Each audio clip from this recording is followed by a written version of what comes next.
Karbohidrat ada 3 jenis, monosakarida, disakarida dan polisakarida. Kemudian yang ketiga, murid dapat mengkonsepsikan pembentukan dan penguraian pertama disakarida, kedua polisakarida. Keempat, murid dapat menulis dan menerangkan persamaan perkataan bagi pembentukan dan penguraian disakarida. Kelima, murid dapat mewajarkan kepentingan karbohidrat dalam sel.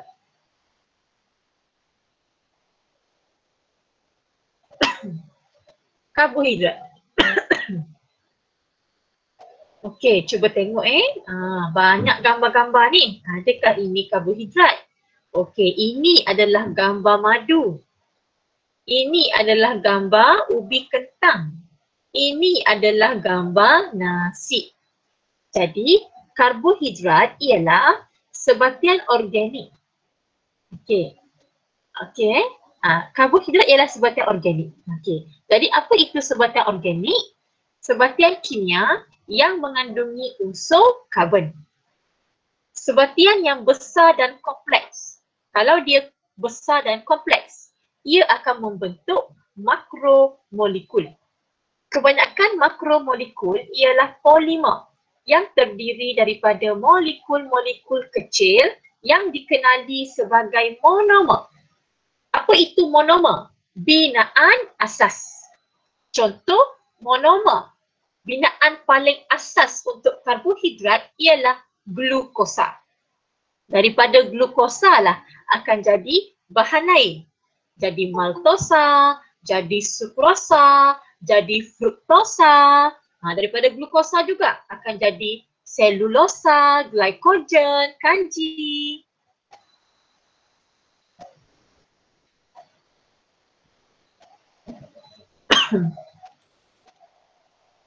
Okay. Jadi untuk bab ni kita nak belajar pasal karbohidrat, pasal protein, pasal asid nukleik.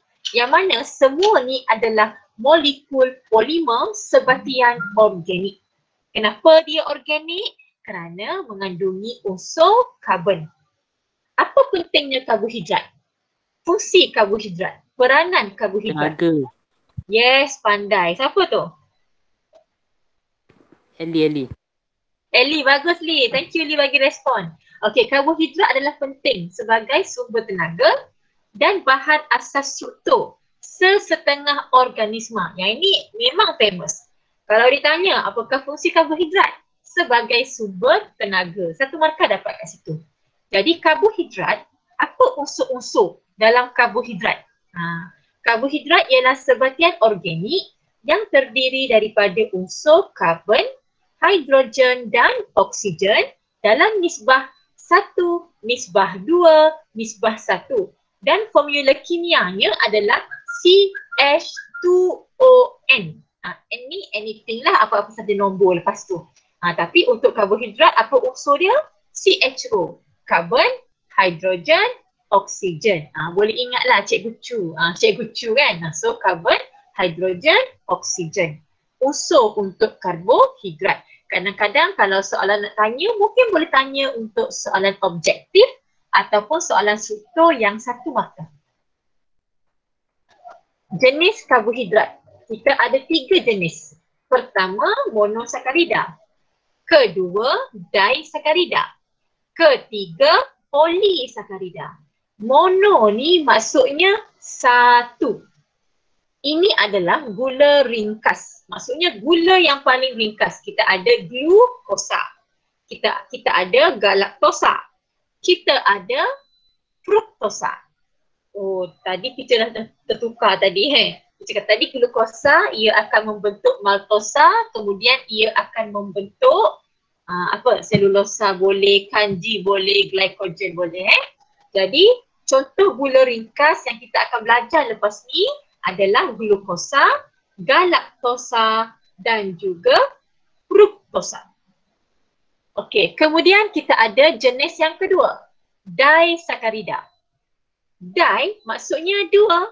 Maksudnya ada dua monomer, ada dua monosakarida. Jadi monosakarida ini adalah monomer. Benda yang sama Monomer ni adalah binaan asas. So monosakarida ni adalah gula paling ringkas. So dia yang paling asas. Jadi apa itu monomer untuk karbohidrat? Monosakarida. Apa dia contoh-contohnya? Glukosa, galaktosa, fruktosa. Jadi untuk disakarida ialah gabungan dua monosakarida ataupun monomer ini. Ikutlah. Kalau glukosa dengan glukosa dia akan membentuk disakarida yang namanya maltosa. Kalau glukosa dengan galaktosa jadi laktosa, disakarida tu. Kalau glukosa dengan fruktosa, disakaridanya adalah sukrosa. Boleh? Mono satu, di dua. Sekarang poli pula, polisakarida. Poli ni adalah banyak-banyak. Ini adalah gula kompleks. Contoh polisakarida, selulosa, glycogen dan juga kanji. Okay. Monosakarida ialah monomer karbohidrat iaitu unit karbohidrat yang paling ringkas. Tadi kan teacher dah sebut monomer tu adalah binaan asas. Jadi apakah monomer bagi karbohidrat? Dalam grup monosakarida lah, dalam jenis monosakarida. Glukosa, galaktosa, fruktosa. Jadi monosakarida ni dia boleh bergabung membentuk polimer melalui tindak balas kondensasi. Nanti kita akan belajar apa itu tindak balas kondensasi. Daripada monosakarida membentuk polimer. Maksudnya daripada bahan yang ringkas membentuk bahan yang lebih kompleks. Itu adalah proses kondensasi. Okey, kebanyakan monosakarida rasanya manis. Boleh membentuk hablo dan larut dalam air. Ini adalah struktur dia, struktur kimia dia. Contoh monosakarida. Glukosa. Okey, ada 3. Glukosa, galaktosa dan fruktosa. Jadi glukosa ni ialah gula dalam tumbuhan seperti padi dan gandum serta buah-buahan seperti anggur. Kalau glukosa juga ialah monosakarida yang paling lazim didapati dan kebanyakan polisakarida terbentuk daripada gula ini. Contoh macam selulosa, asalnya daripada glukosa juga. Banyak-banyak glukosa akhirnya membentuk selulosa. Sama juga dengan kanji. Monomernya juga adalah glukosa. Fruktosa ialah gula yang terdapat dalam madu dan buah-buahan manis. Galaktosa terdapat dalam susu. Bagaimana kalau ada soalan contoh dia bagi gambar madu. Dia bagi gambar madu. Dia pun suruh kamu nyatakan jenis karbohidrat yang terdapat dalam gambar tersebut.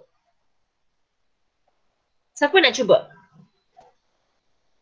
Volunteer please.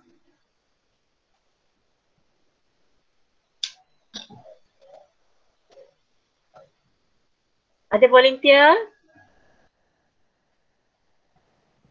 Aiman? Aiman?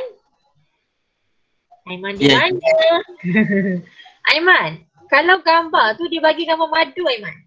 Soalan pun tanya, nyatakan jenis karbohidrat madu tersebut. Jenis yang mana? Monosaccharide.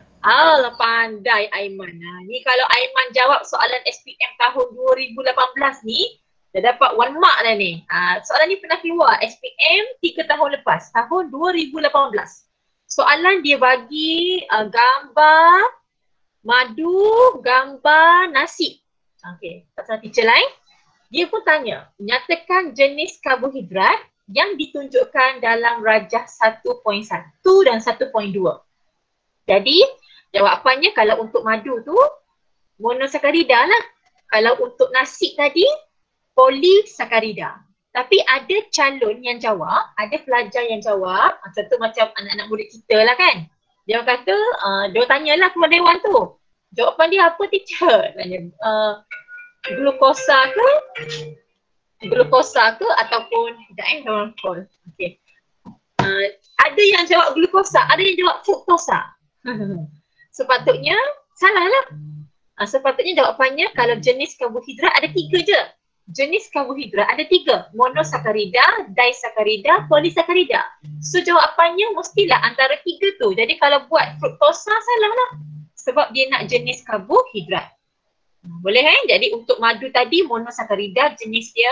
Kalau untuk nasi tadi jenisnya adalah polisakarida. Okay, tertinggal tadi. Okay. And then kalau galaktosa ni dia terdapat dalam susu. Okay, monosakarida ni mempunyai kuasa penurunan. Nanti kamu akan belajar dalam kimia, iaitu dia boleh memindahkan hidrogen ataupun elektron kepada sebatian lain. Proses ini dinamakan penurunan. Jadi monosakarida ni semuanya adalah gula penurun. Bila kita nak buat eksperimen, kita nak kaji makanan ni ada tak gula penurun kan? Kan kita akan panaskan makanan tu dalam larutan Benedict. Larutan Benedict tu warnanya biru. Kalau ada gula penurun dalam makanan tu, ia akan menurunkan kuprum 2 sulfat biru tu kepada mendakan kuprum 1 oksida yang berwarna merah bata dan tidak larut dalam air. Sebab tu kita panggil mendakan. Okey, katakanlah kita ada satu jenis makanan.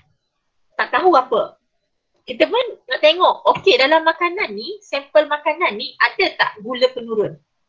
Iaitu monosakarida ni lah. Okey, kita pun buat ujian. Kita akan panaskan sampel makanan ni dalam larutan Benedict warna biru. Kalau ia menghasilkan mendakan merah bata, bermaksud adanya gula penurun. Monosakarida, glukosa, galaktosa, fruktosa, semua adalah gula penurun. Yang ni pernah keluar, SPM 2018 soalan ni. Okey. Dan semua monosakarida boleh melakukan tindak balas ini, penurunan lah, dan dikenali sebagai gula penurun. Dan contoh macam bila terbentuk mendakan merah bata kan, sebelum dia jadi mendakan merah bata tu, dia akan jadi warna kuning dulu, warna hijau, jadi dah ada dah gula. Cumanya sikit je. Kalau jadi mendakan merah bata tu, banyaklah gula penurun dalam sampel makanan tersebut. Okey. Okey, sekarang kita nak masuk kepada disakarida. Tadi monosakarida, monomer yang paling ringkas. Sekarang dua monosakarida bergabung akan membentuk disakarida. Proses apa? Kondensasi. Okay.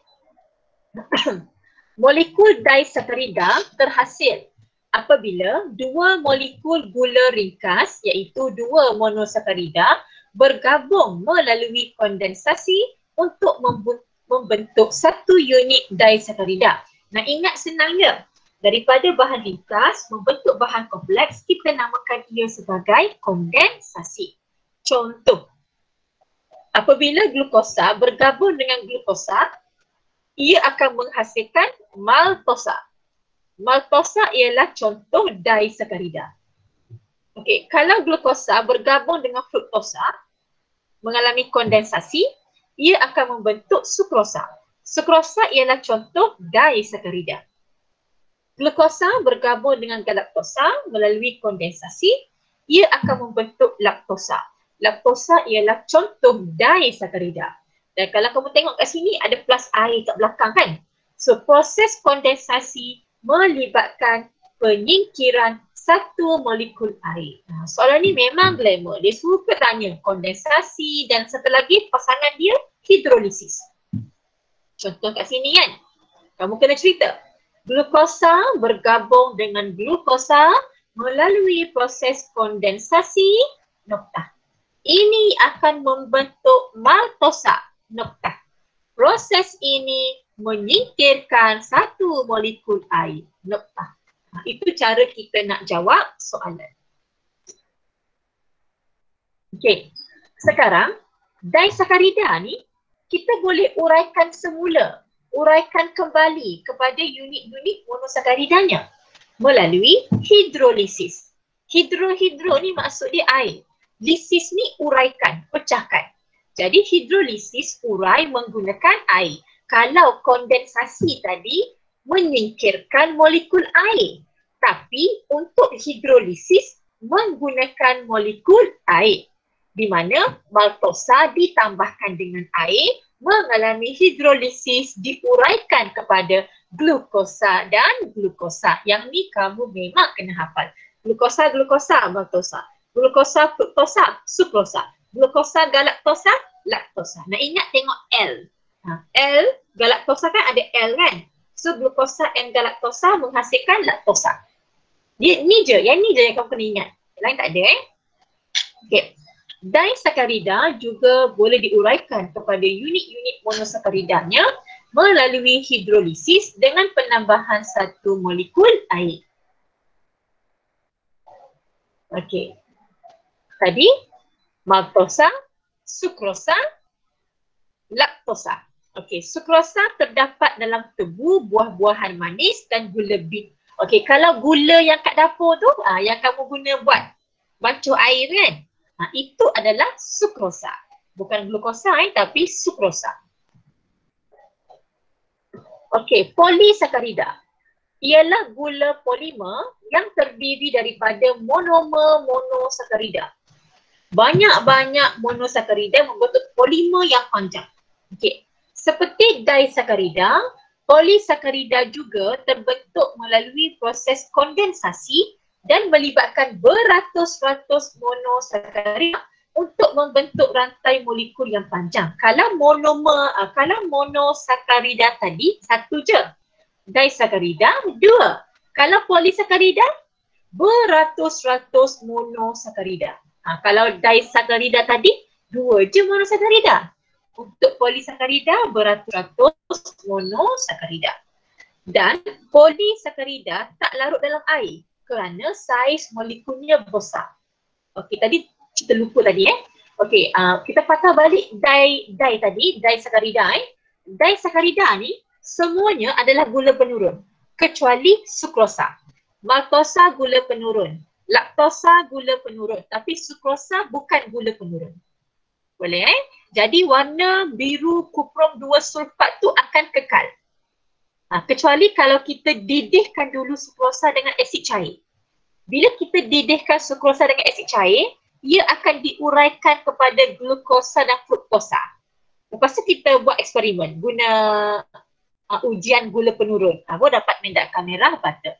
Tapi kalau tak didih dengan asid cair, dia just sukrosa je, akan kekal warna biru kuprom 2 sulfat. Ada yang nak masuk lagi ke? Okay. Boleh. Okey. Sekejap ya. Okey. Polisakarida tak larut dalam air kerana saiz molekulnya besar. Polisakarida tidak mempunyai rasa manis dan tidak menghablu. Polisakarida juga boleh diurai melalui hidrolisis dengan bantuan asid cair. Sama kes dengan sukrosa tadi tu. Pendidihan dan tindakan enzim. Polisakarida memainkan pelbagai peranan dalam organisma. Silibus kamu ada 3. Contoh polisakarida. Selulosa, kanji, glycogen.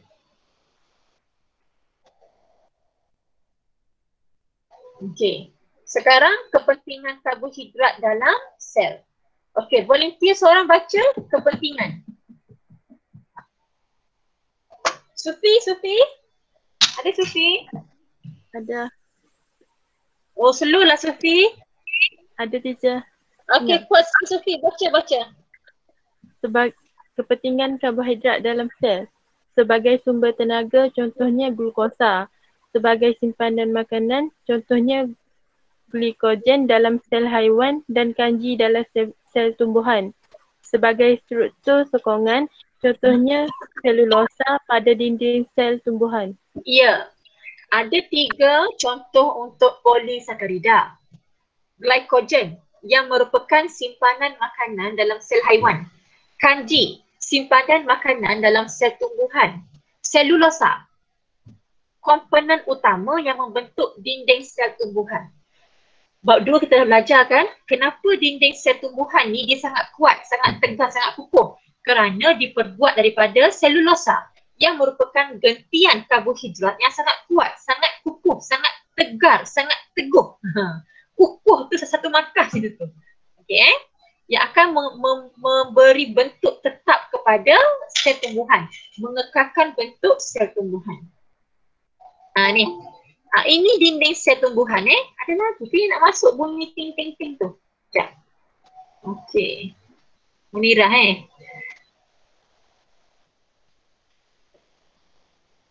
Okey. Ini adalah struktur gambar untuk dinding sel tumbuhan Nampak tak diperbuat daripada selulosa yang sangat kukuh. So selulosa ialah struktur utama dalam dinding sel tumbuhan. Sebab itulah sel tumbuhan ni tak akan pecah, tak akan mengecut. Dia dapat mengekalkan bentuk sel dia. Kenapa? Kerana dinding sel diperbuat daripada gentian selulosa yang merupakan gentian karbohidrat yang sangat kuat. Okey, kanji ialah polisakarida simpanan utama dalam tumbuhan. Kanji juga didapati dalam kloroplas. Sumber bijiran, ubi, kentang, kacang, nasi kan. Okey, ini untuk glycogen. Glycogen ialah polisakarida simpanan utama. Okey, tadi kanji tu simpanan makanan untuk sel tumbuhan. Dalam ubi ada banyak, dalam bawang ada banyak. Kalau untuk glycogen, ia adalah simpanan makanan untuk sel haiwan. Okey. Glycogen ni kita akan dapati dengan banyak dalam sel hati. Sel hati adalah tempat utama penyimpanan glycogen. Dan ada juga glycogen disimpan dalam sel otot. Okey, jadi setakat itu sahaja untuk hari ini. Tapi kalau untuk glycogen tadi tu, dia adalah glukosa berlebihan yang ditukar kepada glycogen untuk simpanan makanan.